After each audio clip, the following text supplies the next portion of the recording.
Hello. हां, बोला ना. हां सर, तुम्ही ज्याप्रमाणे सांगितलं होतं, की 4 ऑक्टोबरपासून तर 7 ऑक्टोबरपर्यंत खराब वातावरण राहणार आहे मराठवाड्यात. तर त्याप्रमाणे घडलेलं आहे आणि आता उघडीप मिळालेली आहे सर. तर नक्कीच हे हवामान कोरडे किती दिवस राहील, काही पावसाची शक्यता असू शकते का? तर काय करा, शेतकऱ्यासाठी एक आनंदाची बातमी द्या. हां सर. म्हणजे उद्या 9 तारखेपासून हां सर. 9 ऑक्टोबरपासून 16 ऑक्टोबरपर्यंत हवामान कोरडं. हो सर. पाऊस काही येणार नाही, त्याच्यामुळे सोयाबीन काढा. हां सर. आणि जर जमीन हरकत असेल तर पेरणीचं नियोजन करा. हां सर. हां, म्हणजे हं. हरभरा पेरणीसाठी योग्य वातावरण आहे का सर सध्याच्या स्थितीला? सध्या नाही ना, आणखीन थोडं पुन्हा 16च्या नंतर थोडं वातावरण चेंज होईल थोडं एकदा पावसाचं. हां सर. हो. पण उद्यापासून धुई येणार आहे. धुई, धुके, धुराळी येणार आहे. हां, म्हणजे एक थंडीला सुरुवात होणार आहे, हलक्या स्वरूपाची. हं. हो.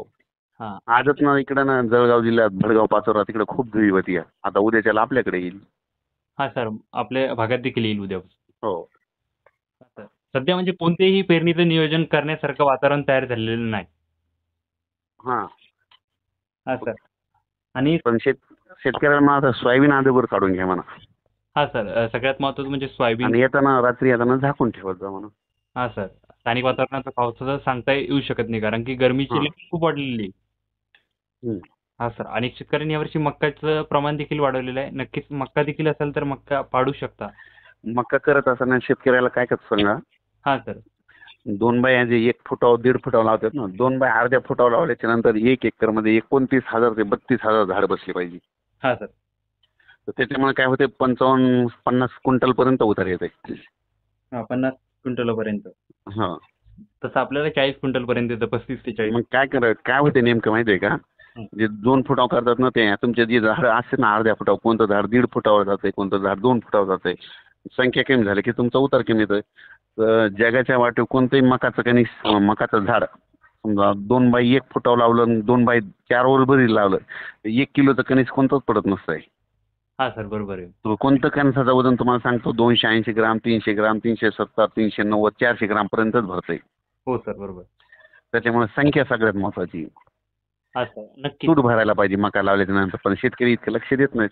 त्याच्यामुळं मग 30 क्विंटलपर्यंतच उतारायचं 25. चांगलंच समजा तूट भरून काढली हे केलं ना 50 पर्यंत जाते 55 पर्यंत. हां, 50 ते 55 क्विंटलपर्यंत. तर मकाचा एक तुम्हाला एक सांगतो अभ्यास. मका आंबे अभ्यास केलेला आहे मी स्वतः. हां सर. मकाला तुम्हाला सांगतो पानं किती असते तुम्हाला माहिती आहे का? हां सर, सांगा ना याबद्दल माहिती. तर मकाला काही मका त्या काही जाती आहेत ना त्यांच्या व्हरायटी त्यांना काही मकाला 12 पानं असतात, काहीला 13 पानं असतात, काहीला 14 असतात.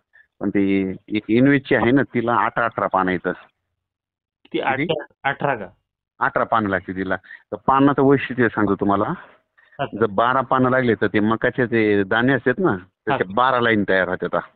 हां, म्हणजे 12 लाईन तयार.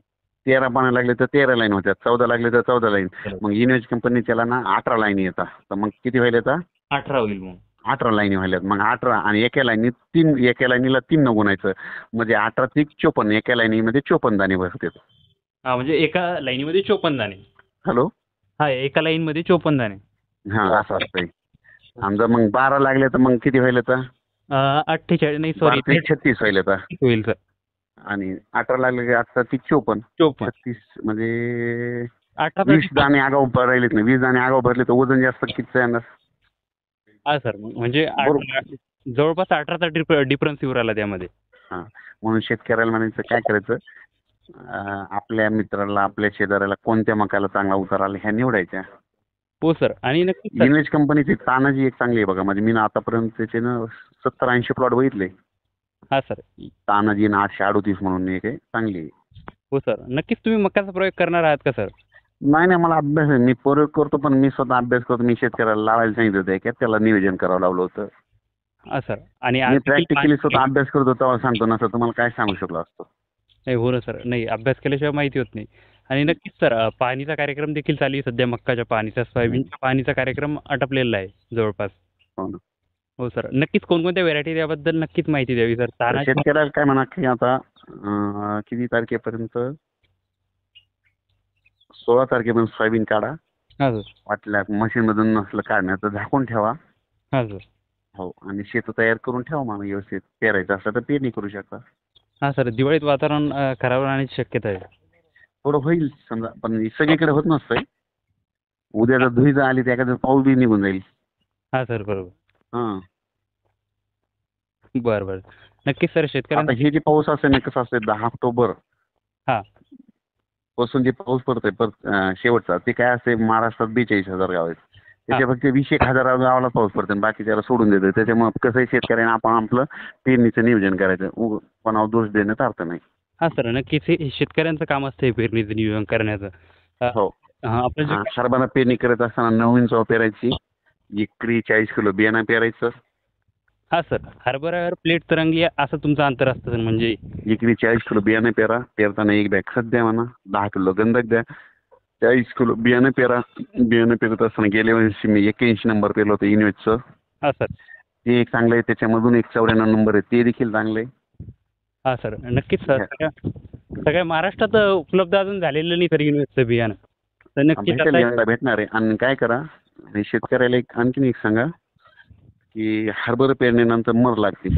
हा सर बरोबर. मग काय होतं ती मर बरेच जणांना माहित नव्हतं. मग पेरणी केल्याच्या नंतर तुम्ही काय करता आपलं ते चिळकांड्या निघतात बघा पेरणी यंत्राच्या मागं. हा सर.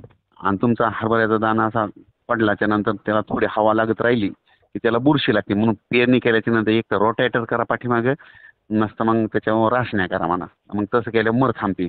आणखीन मरीला दुसरा प्रयोग सांगतो. हा सर. पेरले समजा आज पेरलं हरभरं लगेच त्या दिवशी स्प्रिंकलरनं पाणी द्यायचं फक्त त्या अर्ध्या घंट्याचं ओलीला ओलं जाईपर्यंत. तसे केल्यावर रानातली मर थांबती. हा सर म्हणजे मातीची उकलपुक होत असेल किंवा म्हणजे निघून जात असेल त्यामुळे. हो. हा. नक्कीच सर आपण म्हणजे हवामान अंदाजासोबत शेती पिकांचे देखील नियोजन सांगता सर. तसेच तुम्ही याबद्दल आपलं मक्काचं कसं नियोजन करायचं कशा प्रकारचं अंतर घ्यायचं त्याबद्दल देखील महत्त्वाची आणि मोठी माहिती दिलेली आहे सर. आणि गहू पेरत असताना काय करा शेतकऱ्याला हा सर. उभा 20 किलो पेरा एक बॅग खत द्या. त्याच शेतात आडवा 20 किलो पेरा एक बॅग खत द्या. म्हणजे 2 बॅग खत द्या. 40 किलो बियाणं पेरा आणि पहिलं पाणी 21 दिवसाला द्या. पहिलं पाणी 21 दिवसाला. आणि मुंबई अवस्थेमध्ये बुरशीनाशक मारा. असं केल्याच्या नंतर 25-30 क्विंटल उतार येते. हा सर. हा नक्कीच सर म्हणजे प्रत्येक पिकाचं आता जे रब्बीमध्ये मक्का जे करत असतील त्यासाठी देखील हे अंतर ट्राय करून बघा यावर्षी. हो. म्हणजे जर 2 एकर करत असाल तर अर्धा एकर करून बघा. चालेल. मला व्हिडिओ पाठवून द्या की तुमचा वाला. हा सर नक्कीच ही रेकॉर्डिंग शेतकऱ्यांनी जास्तीत जास्त शेअर करावी आपली ही रेकॉर्डिंग. मला देखील पाठवून द्या मी टाकतो याला. हो सर नक्कीच चालेल सर तुम्हाला देखील टाकतो. धन्यवाद सर.